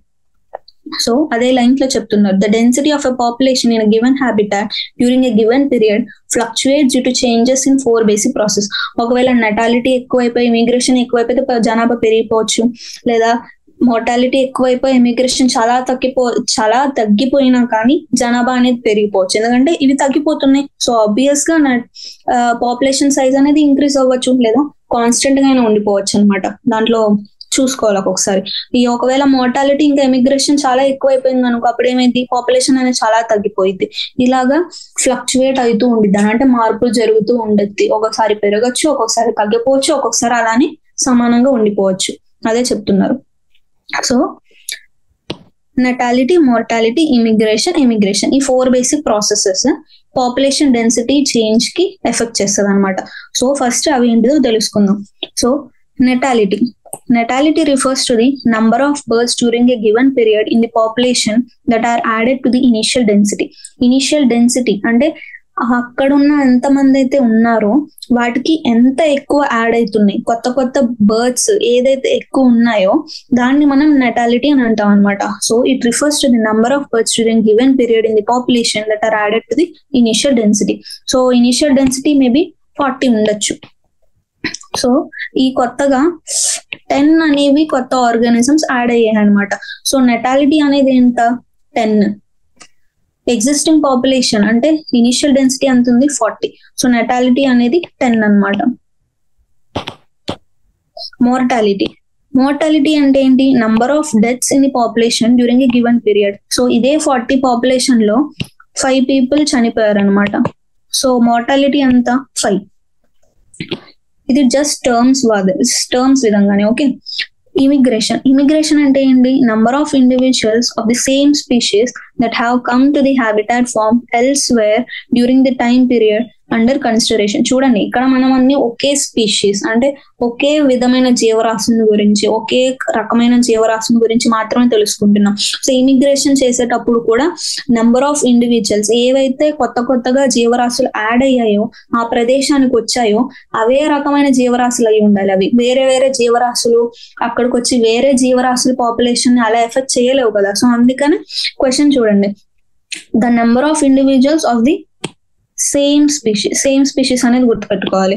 ఇక్కడ కూడా నెటాలిటీలో కూడా నెంబర్ ఆఫ్ బర్డ్స్ అనేది సేమ్ స్పీషీస్ కే రిఫర్ అయి ఉంటుంది, మోర్టాలిటీలో కూడా సేమ్ స్పీషీస్ కే రిఫర్ అయి ఉంటుంది అనమాట. So number of individuals of same species that have come into the habitat from elsewhere ఎక్కడో వేరే దగ్గర నుంచి ఆ ప్రదేశానికి వచ్చేసి ఆ పాపులేషన్ ఎఫెక్ట్ చేస్తుంది అన్నమాట. ఇమిగ్రేషన్ అంటే రావడం. అది ఎమిగ్రేషన్ అంటే ఏంటి, number of individuals of the population who left the habitat and gone elsewhere during the time period under consideration.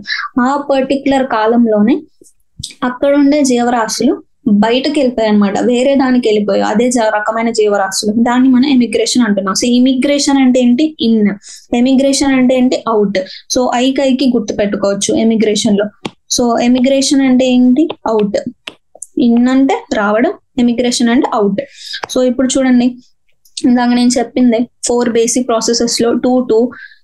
So immigration రావడం, ఇంకా నెటాలిటీ 2 ప్లస్ సైజ్ అంటే పాపులేషన్ డెన్సిటీని ఇంక్రీజ్ చేస్తుంది. అలాగే మోర్టాలిటీ ఇంకా ఎమిగ్రేషన్, ఇక్కడ నెటాలిటీ ఇమిగ్రేషన్ 2 పాపులేషన్ డెన్సిటీని ఇంక్రీజ్ చేసడానికి ఉపయోగపడింది. అలాగే ఈ మోర్టాలిటీ ఎంతమంది అయితే చనిపోతున్నారో, ఎంతమంది అయితే బయటకు వెళ్ళిపోతున్నారో వీటిని పాపులేషన్ డిక్రీజ్ కి ఉపయోగపడింది అనమాట. సో ఆరో సింబల్స్ కూడా అలాగే పాపులేషన్ ఇంక్రీజ్ చేస్తుంది రావడం, మోర్టాలిటీ అంటే పాపులేషన్ డిక్రీజ్ చేస్తుంది, అందుకే ఆరో బయట ఉంది.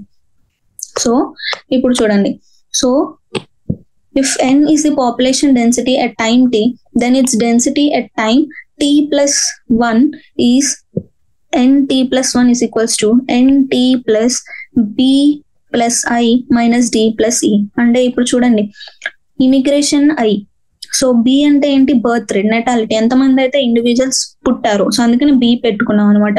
డి అంటే ఏంటి, మోర్టాలిటీ, డెత్స్. ఈ అంటే ఏంటి, ఎమిగ్రేషన్. సో ఈ బర్త్స్ ప్లస్ ఇమిగ్రేషన్ అనేవి పాజిటివ్ గా యాడ్ చేస్తుంది. అదే డెత్స్, ఎమిగ్రేషన్ అనేది పాపులేషన్ డిక్రీస్ కి ఉపయోగం, అంటే డిక్రీస్ కి కారణం. సో అందుకని మైనస్ చేస్తున్నాం వాటన్నిటి. ఎంతమంది అయితే వాళ్ళు ఉన్నారో వాటి వల్ల పాపులేషన్ డిక్రీస్ అయింది కాబట్టి మనం మైనస్ సైన్ యాడ్ చేస్తున్నాం అండి, వాటి తీసేయాలి. సో అప్పుడే ఈ పర్టికులర్ టైంలో NT+1 టైంలో ఎంతమంది అయితే ఆల్రెడీ ఎగ్జిస్టింగ్ పాపులేషన్ ఉన్నామో దాన్ని ప్లస్ చేసుకొని plus births plus immigration plus చేసుకొని దాని నుంచి డెత్స్ ఇమిగ్రేషన్స్ ని మనం మైనస్ చేసుకోవాలన్నమాట. సో ఇదే ఫార్ములా. సో ఇప్పుడు నెక్స్ట్ ఇప్పుడు చూడండి ఒక ఎగ్జాంపుల్ తీసుకుందాం. ఇప్పుడు 1 year లో ఆల్రెడీ ఎగ్జిస్టింగ్ పాపులేషన్ 100 ఉన్నాయి అనమాట. సో అందుట్లో ఇమిగ్రేషన్ అనేది 5 people, అలాగే బర్త్స్ నాటాలిటీ అనేది 10 people, అలాగే ఎమిగ్రేషన్ చనిపోయిన వాళ్ళందరూ 5, అలాగే మోర్టాలిటీ అనేది కూడా 3 అనమాట. సో ఇప్పుడు చూడండి ఆ 1 year తర్వాత ఎంతమంది కొత్త పాపులేషన్ ఏంటి అని అంటే already existing 100 plus immigrations plus birth, so 5 + 10 15, అలాగే ఎమిగ్రేషన్స్ ప్లస్ మోర్టాలిటీ ఎంతమంది అయితే చనిపోయారు, ఎంతమంది అయితే బయటకు వెళ్ళిపోయారు. సో వాటిని మనం మైనస్ చేయాలి, ఎందుకంటే పాపులేషన్ డిక్రీస్ చేస్తుంది అది. సో అందుకని మైనస్ సైన్ పెడుతున్నాం. సో 5 + 3 8, సో 100 ప్లస్ మొత్తం 7, సో 107. సో ప్రెసెంట్ పాపులేషన్ అనేది 107 అనమాట. అదే population density formula. So you can see from the above equation that population density will increase if the number of births plus the number of immigrants B plus I is more than the number of deaths plus the number of immigrants deaths plus E. అంతే కదా. ఇక్కడ చూడండి 15 - 8 15 births plus immigrations అనేవి చాలా ఎక్కువ ఉన్నాయి. So ఇంకా అలాగే డెత్స్ ప్లస్ ఇంకా ఇమిగ్రేషన్ అనేది చాలా తక్కువ ఉంది. సో చిన్న నంబర్ ఉంది కాబట్టి డెత్స్ ప్లస్ ఇమిగ్రేషన్ లో పాపులేషన్ అనేది ఇంక్రీస్ అయింది అనమాట. సో అదే చెప్తున్నారు. Under normal conditions births and deaths are the most important factors influencing population density. Births and deaths చాలా ముఖ్యమైనవి పాపులేషన్ జనాభా దాని గురించి తెలుసుకోవాలంటే. So the other 2 factors assuming importance only under specified conditions. For instance, if a new habitat is just being colonized, immigration may contribute more significantly to population growth than birth rates. So ఇక్కడ మనం 4 basic process తీసుకున్నాం కదా, immigrations, births, deaths, immigrations. So ఇప్పుడు births, deaths ఇవి చాలా important ఆ రెండిటి కన్నా, ఇమిగ్రేషన్ కన్నా. కానీ ఏమంటున్నారు, ఇప్పుడు కొత్తగా ఒక ప్రదేశం ఫామ్ అయింది, అక్కడ కొత్త ప్రదేశం ఉండింది కాబట్టి అక్కడ ఆల్రెడీ ఉంటున్న జీవరాశులు చాలా తక్కువ ఉండొచ్చు. సో ఆ కొత్త ప్రదేశానికి వేరే జీవరాశులు అనేవి వచ్చాయి అనుకోండి, అప్పుడు ఇమిగ్రేషన్ అనేది చాలా ఎక్కువ ఉండింది కదా. సో అక్కడ ఇమిగ్రేషన్ అనేది ఎక్కువ రోల్ ఉండిద్ది ఎమిగ్రేషన్ కి ఇంకా బర్త్స్, డెత్స్ కన్నా. సో అదే చెప్తున్నారు అనమాట. వేరే ఆ 2 processes ఎప్పుడు ఇంపార్టెంట్ ఉండింది అని అంటే అదొక కొత్త కాలనీ ఫామ్ అయిందా, అదొక కొత్త హ్యాబిటేట్ క్రియేట్ అయితే అక్కడ ఈ ఇమిగ్రేషన్ అనేది ఇంకా ఎక్కువ పెద్ద రోల్ ప్లే చేస్తుంది బర్త్స్, డెత్స్ కన్నా. సో అదే చెప్తున్నారు, దాని మీనింగ్ అదే. So next growth models. So growth models ఏంటంటే ఇప్పుడు చూడండి, does the growth of a population with time show any specific and predictable pattern?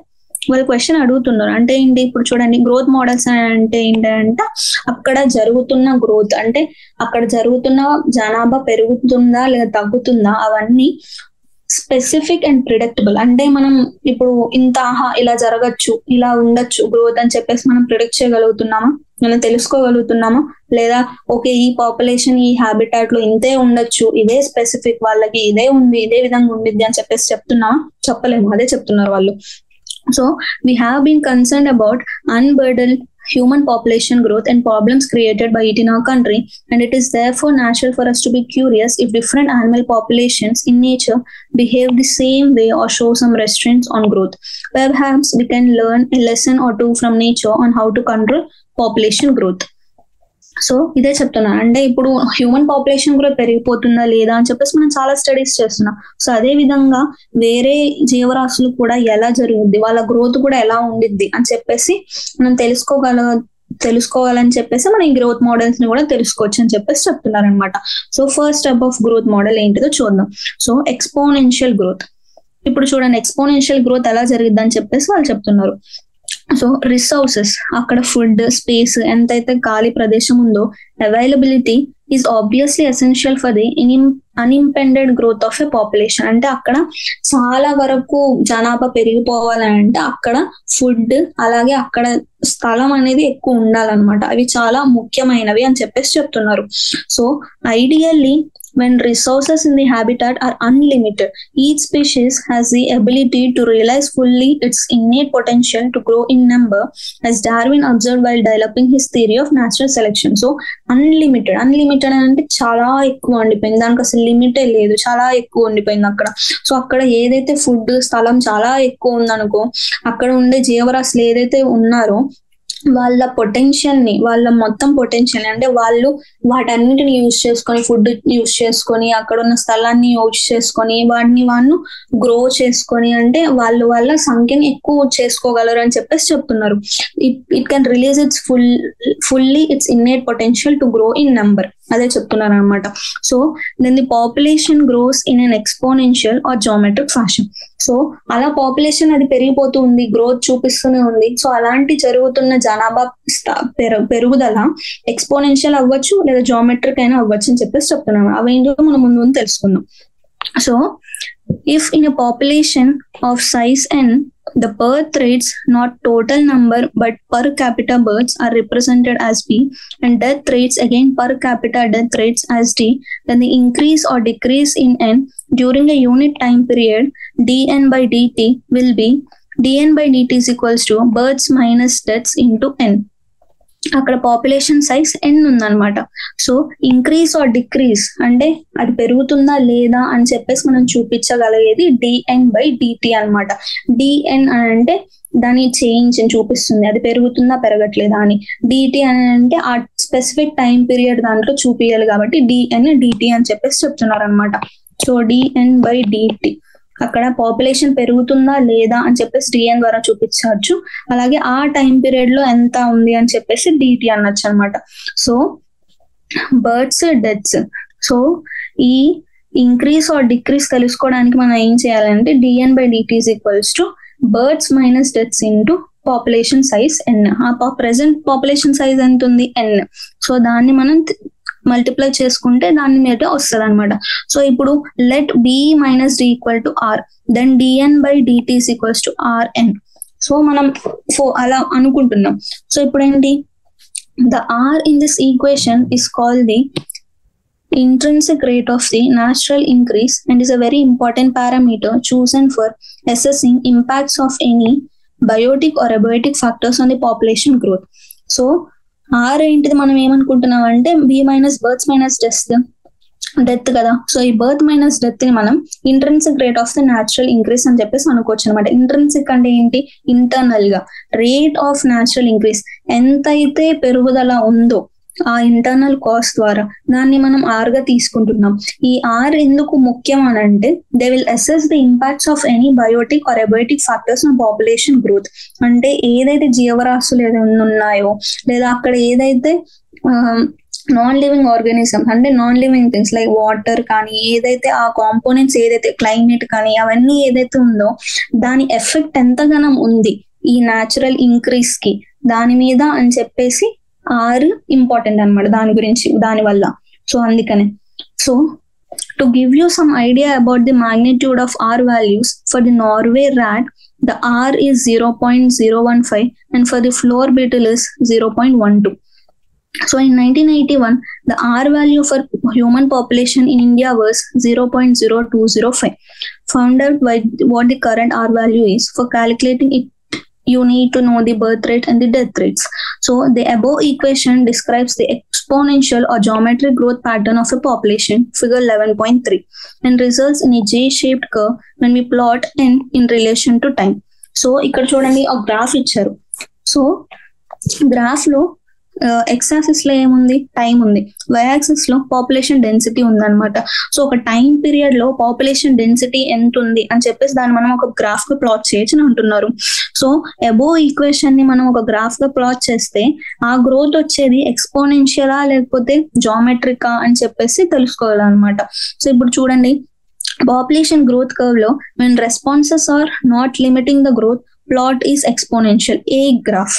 ఇప్పుడు చూడండి ఈ ఏ గ్రాఫ్ అనేది ఎక్స్పోనెన్షియల్ అని చెప్పేసి అంటున్నారు. జే షేప్డ్ కర్వ్ అని అన్నారు కదా, సో అదే ఈ జే షేప్డ్ కర్వే మనకు ఎక్స్పోనెన్షియల్ గ్రోత్ అనమాట. అంటే ఏంటి, అక్కడ ఏదైతే పెరుగుదల ఉందో అదేది తగ్గిపోవట్లేదు అనమాట. అంటే అక్కడ లిమిటింగ్ ఫ్యాక్టర్స్ అనేవి ఏది లేదు. అంటే గ్రోత్ పెరుగుదలని తగ్గించడానికి ఉండే ఫ్యాక్టర్స్ అవేమి లేవన్నమాట. సో అందుకనే ఎక్స్పోనెన్షియల్ గ్రోత్ అనేది మనం చూసుకోవచ్చు. అదే ఈ బి గ్రాఫ్ చూడండి, మన responses are limiting, the growth plot is logistic, k is carrying capacity అనమాట. సో ఇదేంటిది, ఇది జామెట్రిక్ గ్రోత్ కర్వ్ అనమాట. సో అంటే ఏంటి, అక్కడ ఆ లిమిటింగ్ ఫ్యాక్టర్స్ అనేవి చాలా తక్కువ ఉన్నాయన్నమాట. అంటే ఏంటి, ఇప్పుడు ఫుడ్ కావచ్చు, స్పేస్ కావచ్చు, అవన్నీ చాలా తక్కువ ఉండిద్ది కాబట్టి చాలా తక్కువ గ్రోత్ అనేది కూడా చూపిస్తుంది అనమాట. సో అదే అందుకనే చెప్తున్నారు అనమాట, అదే చెప్తున్నారు equation. So dn by dt is equals to r into n by k minus n by k. ఈ ఫ్యాక్టర్ ఇదనమాట, ఇందులో ఈక్వేషన్ ఇది. సో ఇప్పుడు చూడండి, if you are familiar with basic calculus you can derive the integral form of the exponential growth equation as nt is equals to n0 into ERT. So ఇప్పుడు ఏంటిది చూడండి, nt ఏంటిది ఇక్కడ, population density after time t, అంటే present population తెలుసుకోవడానికి. n0 ఏంటి, population density at time 0. So r ఏంటిది, intrinsic rate of natural increase. ఆ intrinsic rate of natural increase ఏంటిది, బర్త్స్ మైనస్ డెత్. అది మన intrinsic nature of natural increase చేసుకుంటున్నాం. So ఈ ఏంటిది, the base of the natural algorithm. So 2.71828 అనేది ఈగా తీసుకుంటున్నాం అనమాట, ఈ into r into 2. So any species growing exponentially under unlimited resource conditions can reach enormous population densities in short time. So ఏంటిది, ఇప్పుడు చూడండి ఆ సోర్సెస్ అనేది ఎక్కువ ఉన్నాయనుకోండి, ఇప్పుడు చూడండి ఫుడ్ కానీ, స్పేస్ కానీ, వెదర్ కానీ, ఇవన్నీ చాలా మంచిగా ఉంటే అక్కడ పాపులేషన్ అనేది కూడా చాలా ఎక్కువ ఉండిపోయింది అని చెప్తున్నారు, అదే చెప్తున్నారు అనమాట. So Darwin showed how even a slow growing animal like elephant could reach enormous number in the absence of checks. The following is an anecdote popularly narrated to demonstrate dramatically how fast a huge population could build up when growing exponentially. ఇది ఒక example గా ఇచ్చారని చెప్తున్నారు వాళ్ళు. So the king and the minister sat for a chess game. The king confident of winning the game was ready to accept any bet proposed by the minister. The minister humbly said that if he wanted only some wheat grains, the quantity of which is to be calculated by placing on the chessboard 1 grain in square 1, then 2 in square 2, then 4 in square 3, and 8 in square 4, and so on, doubling each time the previous quantity of wheat on the next square until all the 64 squares were filled. The king accepted the seemingly silly bet and started the game, but unluckily for him, the minister won. The king felt that fulfilling the minister's bet was so easy. He started with a single grain on the first square and processed to fill the other squares, following minister's suggested procedure. But by the time he covered half the chessboard, the king realized to his dismay that all the wheat produced in his entire kingdom pulled together would still be inadequate to cover all the 64 squares. Now think of a tiny paramecium starting with just one individual and through binary fission doubling in numbers every day, and imagine what a mind-boggling population size it would reach in 64 days, provided food and space remain unlimited. ఇప్పుడు చూడండి, just simple చెప్పేస్తాం. ఆ king minister chess game కి కూర్చున్నారు అనమాట. So వాళ్ళు bet వేసుకొని ఎవరైతే ఓడిపోతారో వాళ్ళు ఒక బెట్ అడ్వాంటేజ్ గా తీసుకొని ఇది ఇంత కావాలని చెప్తారు. మినిస్టర్ ఏం చెప్తాడు, నాకు ఇది కావాలి అని చెప్తారు. సో వాళ్ళు చెస్ బోర్డ్ స్టార్ట్ చేస్తారు. సో చెస్ బోర్డ్ లో 18 to 8 64 స్క్వేర్స్ ఉంటాయి కదా. సో ఏమన్నాడు, చెస్ ఆడుతూ మినిస్టర్ నేను ఒకవేళ ఓడిపోతే ఇంత నా గ్రెయిన్ కావాలి అని అంటున్నాడు. సో ఆ గ్రెయిన్ ఎలా క్యాలిక్యులేట్ చేస్తున్నారు అని అంటే, ఇప్పుడు 64 ఉన్నాయి కదా, ఇప్పుడు 8 తీసుకున్నాం అనుకోండి, ఒకటి ఇలా 64 స్క్వేర్స్. సో ఈ ఫస్ట్ స్క్వేర్ లో ఒకటి పెట్టండి, ప్లేసింగ్ 1 on 1, తర్వాత డబులింగ్ లో నెక్స్ట్ స్క్వేర్, అంటే ఇప్పుడు 1 నుంచి 2, ఈ 2 నుంచి 4, ఈ 4 నుంచి 8 స్క్వేర్ 4 లో, and so on doubling each time. అలాగే ఈ 8 నుంచి 16, ఈ 16 నుంచి 32, అలా డబులింగ్ చేసుకుంటూ వెళ్తే చాలా పెద్ద నంబర్ వచ్చింది అనమాట. సో ఇదే చెప్తున్నారు. అలాగే ఇప్పుడు మనం ఈ ఎక్స్పోనెన్షియల్ గ్రోత్ చేస్తున్నప్పుడు ఆ రిసోర్సెస్ అనేవి చాలా ఎక్కువ ఉంటే అవి పాపులేషన్ అనేది కూడా చాలా ఎక్కువ పెరిగిపోయింది అనమాట. సో అదే చెప్తున్నారు అనమాట.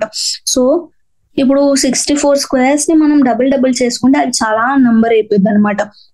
సో అందుకని ఇప్పుడు ఒక చిన్న మొక్క అయినా కానీ చిన్న చిన్నగా స్టార్ట్ చేసుకుంటూ వెళ్తే అది దాని రిప్రొడక్షన్ ద్వారా బైనరీ ఫిషన్ ద్వారా అది చాలా పెద్ద పాపులేషన్ గా తీసుకురావచ్చు అనమాట. ఒకవేళ దాని రిసోర్సెస్ ఫుడ్ అనేది ఇంకా స్థలం అనేది కానీ ఎక్కువ ఉండే, అదే చెప్తున్నారు. ఇది జస్ట్ చిన్న ఎగ్జాంపుల్ మాత్రమే, దీంట్లో పెద్దగా తెలుసుకోవాల్సిన అవసరం లేదు.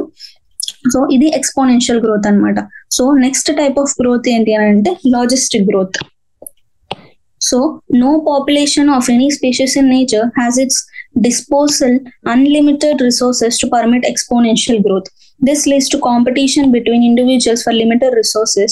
Eventually, the fittest individual will survive and reproduce. ఏమంటున్నారు ఇప్పుడు చూడండి, ఎక్స్పోనెన్షియల్ గ్రోత్ ఎప్పుడు వస్తుంది మనకి? ఎప్పుడైతే ఆ రిసోర్సెస్ ఏదైతే ఉందో అవి చాలా ఎక్కువ ఉంటేనే. కానీ ఇప్పుడు చూడండి, అది నిజంగా జరుగుతుందా? అది అంత రిసోర్సెస్ ఉంటాయా మన దగ్గర? ఉండలేవు. సో అందుకని ఏ స్థలంలో అయినా కానీ ఎక్స్పోనెన్షియల్ గ్రోత్ అనేది రావడం చాలా తక్కువ. సో నో పాపులేషన్ అనేది కూడా ఎక్స్పోనెన్షియల్ గ్రోత్ కి వెళ్ళదు.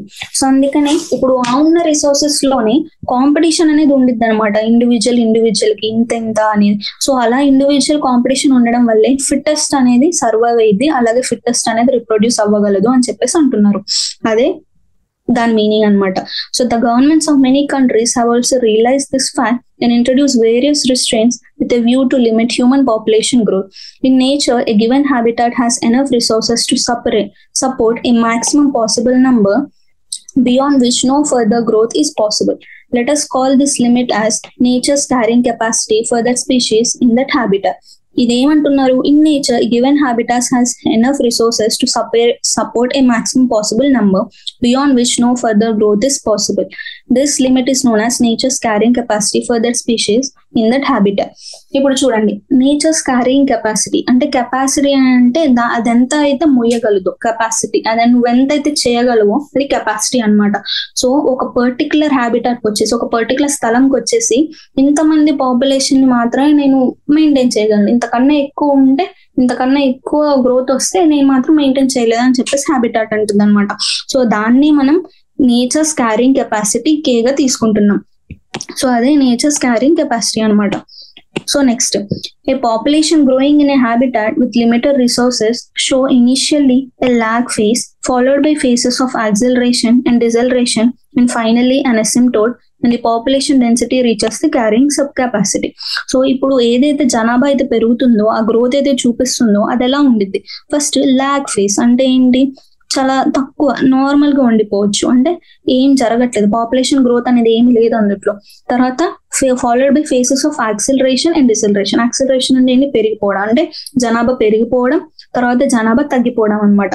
And finally an asymptote when the population density reaches the carrying capacity. అంటే ఏంటి? తర్వాత ఏంటి? కాన్స్టెంట్ గా ఉండిపోవడం. ఎందుకు అని అంటే ఆ కెపాసిటీ దానికి అంతకన్నా ఎక్కువ లేదు, అక్కడ అంతకన్నా మందే జీవించగలరు అనమాట. అంతకన్నా ఎక్కువ వచ్చేసింది అనుకో, దాని కెపాసిటీ అంత లేదు.